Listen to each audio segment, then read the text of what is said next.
Materi IPA kelas 8 semester 2. Sejahtera Raga Kehidupanku.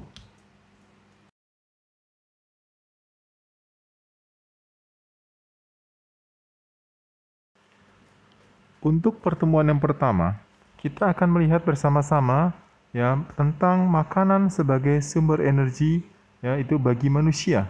Ya, apa saja makanan yang sebagai sumber energi bagi manusia? Ya, kita akan lihat satu persatu ya.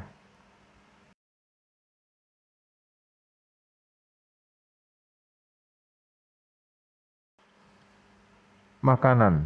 Sumber energi utama pada manusia adalah makanan ya, selain tentunya matahari. Ya, tapi di sini yang untuk tubuh kita yaitu ada makanan. Ya, zat makanan yang berperan sebagai sumber energi ada 3, yaitu karbohidrat, lemak, dan protein. Ya, apa saja? Ya, apa itu karbohidrat, lemak, dan protein, dan apa saja contoh-contoh makanannya? Kita akan pelajari bersama-sama. Yuk.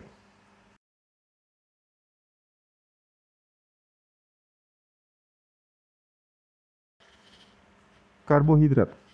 Karbohidrat adalah senyawa kimia yang tersusun atas unsur-unsur karbon dan merupakan sumber utama energi bagi manusia. Ya, jadi sumber utama itu bagi tubuh kita yaitu adalah itu karbohidrat. Ya, contoh dari karbohidrat adalah beras, jagung, gandum, umbi-umbian, dan buah-buahan yang rasanya manis. Ya, itu contoh-contoh ya, kita biasa makan nasi, ya jagung, ya itu mungkin ada yang suka makan singkong, ubi dan sebagainya. Ya, itu adalah karbohidrat, sumber karbohidrat bagi tubuh kita. Ya.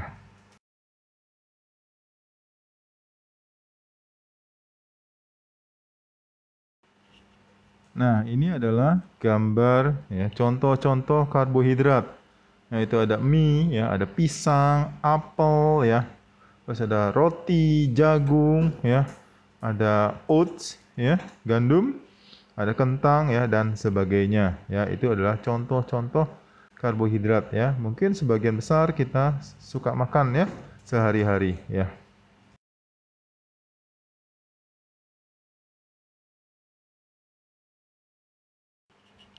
Ternyata karbohidrat yang kita konsumsi dalam tubuh kita itu ada beberapa jenis loh. Ya, ada monosakarida, ada oligosakarida dan polisakarida. Ya, apa itu masing-masing ya? Ada yang mono, ada yang oligo, ada yang poli. Ya, kita lihat bersama-sama ya.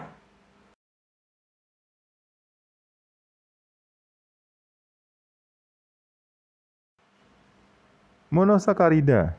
Monosakarida memiliki sifat tidak berwarna, mempunyai rasa manis, berbentuk kristal padat ya, dan larut dalam air. Ya, itu ya. Jadi sifatnya monosakarida nih. Tidak berwarna, manis, padat kristal, ya, larut dalam air. Termasuk monosakarida adalah glukosa, galaktosa, dan fruktosa ya. Nanti kamu bisa cari sendiri tuh ya di internet apa sih masing-masing atau di buku-buku IPA ya. Nah, bahan makanan alami yang sebagian besar mengandung monosakarida, khususnya fruktosa dan glukosa, itu adalah madu ya, madu langsung kita konsumsi dan itu merupakan sumber energi yang baik bagi tubuh kita ya.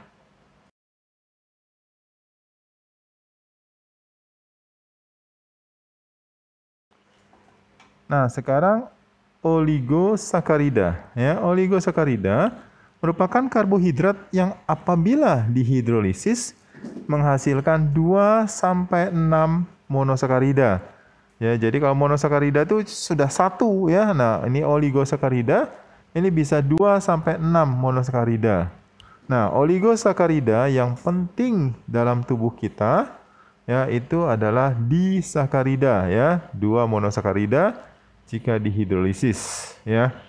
Contoh dari disakarida itu antara lain sukrosa. Apa itu sukrosa? Ya, ternyata gula pasir ya. Kita sering sekali ya itu minum ya teh gula misalnya itu pakai gula pasir. Laktosa, gula susu, dan maltosa, gula gandum ya. Nah, ini adalah contoh-contoh disakarida ya.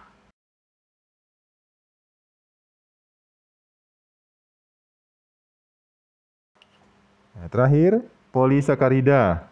Polisakarida adalah karbohidrat yang apabila dihidrolisis menghasilkan lebih dari 6 monosakarida. Jadi banyak ya.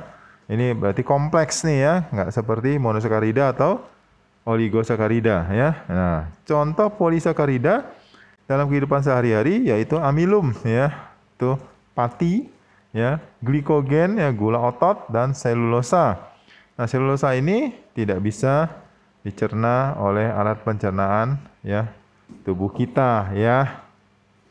Jadi yang biasa kita konsumsi yaitu amilum ya, dan mungkin juga glikogen ya.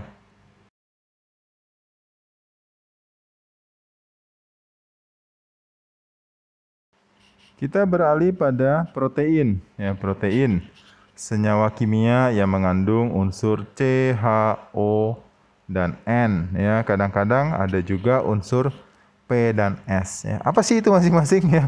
C itu karbon, ya. H itu hidrogen, O itu oksigen, N itu nitrogen, P itu fosfor, dan S itu adalah sulfur atau belerang. Ya, nah, mesti tahu nih. Ya, ini masing-masing unsur-unsur ini apa kepanjangannya. Nah, protein berfungsi sebagai sumber energi. Selain itu juga pembangun jaringan tubuh dan pengganti sel tubuh yang rusak. Jadi ya, fungsi protein ya itu pembangun jaringan tubuh dan pengganti sel tubuh yang rusak selain sebagai sumber energi. Nah, protein ada dua jenis, yaitu protein nabati dan protein hewani. Ya, jadi dari tumbuhan ada protein-proteinnya, dan dari hewan juga ada protein-proteinnya. Ya, kita akan lihat satu persatu, oke?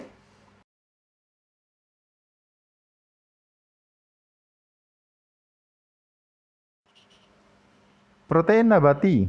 Ya, protein nabati ini yang dari tumbuhan ya. Protein yang berasal dari tumbuhan, contohnya gandum, kacang-kacangan, tahu, dan tempe. Nah, ini gambarnya ya. Itu ada kacang-kacangan ya. Itu ada apa? Oh, ada jamur juga ya, ada jamur ya.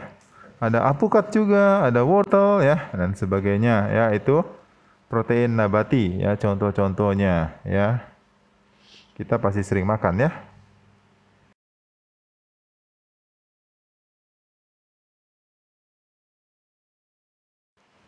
Berikutnya adalah protein hewani. Ya, nah, ini protein hewani berasal dari hewan. Ya, contohnya ikan, daging, telur, susu. Nah, ini lihat di gambarnya ya, ada ayam, ada ikan, daging, telur, dan sebagainya. Nah, ini adalah contoh dari protein hewani yang berasal dari hewan ya. Kita pasti sudah sering ya makan baik itu protein nabati maupun protein hewani ya.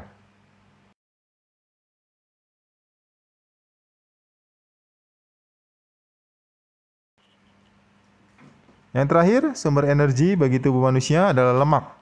Ya, lemak adalah senyawa kimia yang mengandung unsur C, H, dan O ya. Unsur karbon, hidrogen, dan oksigen. Nah, lemak ini tidak bisa larut dalam air ya. Tetapi dia bisa larut dalam ether, benzen, dan juga kloroform. Ya, jadi dalam air tidak bisa larut, maka itu agak bahaya kalau kita makan kebanyakan lemak ya.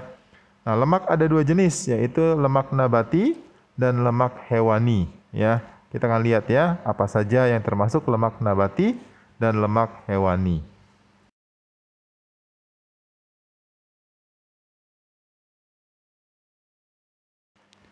Lemak nabati. Ya, lemak nabati itu lemak yang berasal dari tumbuhan. Contohnya apa sih? Ya, contohnya kelapa, kemiri, kacang-kacangan, dan juga buah alpukat.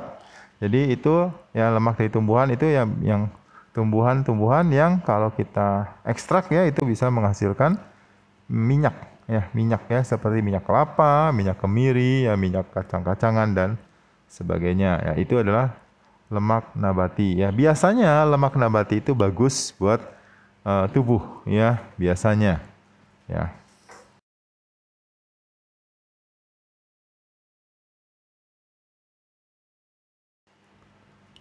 Nah, kalau ini lemak hewani ya.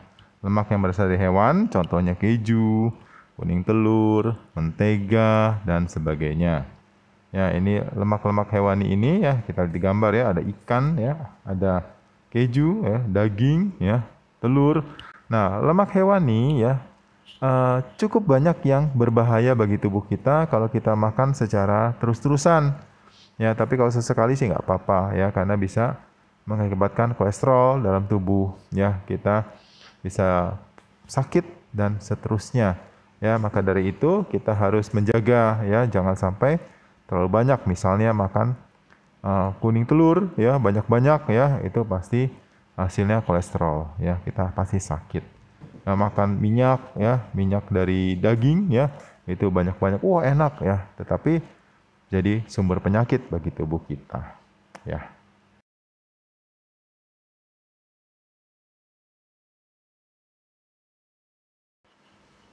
Apa yang kita pelajari? Yang pertama, 3 jenis makanan yang merupakan sumber energi bagi manusia adalah karbohidrat, protein, dan lemak. Ya, karbohidrat terbagi menjadi monosakarida, oligosakarida, dan polisakarida.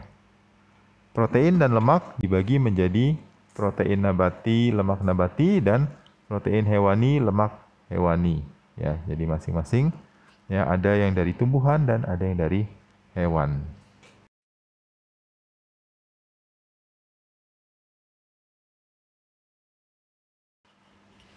Tugas buat kamu ya.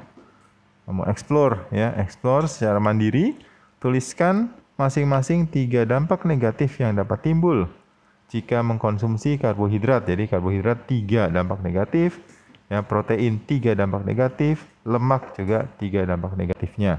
Secara berlebihan, kalau secara normal ya pasti tidak timbul dampak negatif.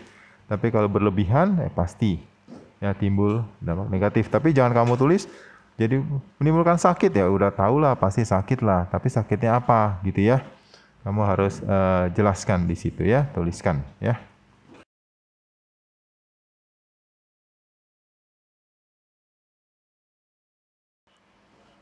Nah, yang kedua, itu tuliskan 3 contoh bahan makanan yang mengandung lemak baik dan 3 contoh bahan makanan yang mengandung lemak jahat. Nah, lemak baik dan lemak jahat itu bisa saja ada di lemak nabati maupun lemak hewani ya. Jadi kamu cari saja ya, 3 contoh, bisa dari lemak nabati semua, bisa dari lemak hewani semua, atau campur ya. Oke, ya, kamu bisa cari itu di internet atau buku-buku sains ya. Oke, semangat belajar, ya kerjakan juga tugasnya dengan baik ya.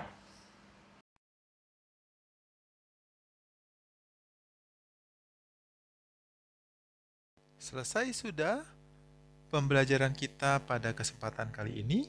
Sampai jumpa di video berikutnya. Dadah!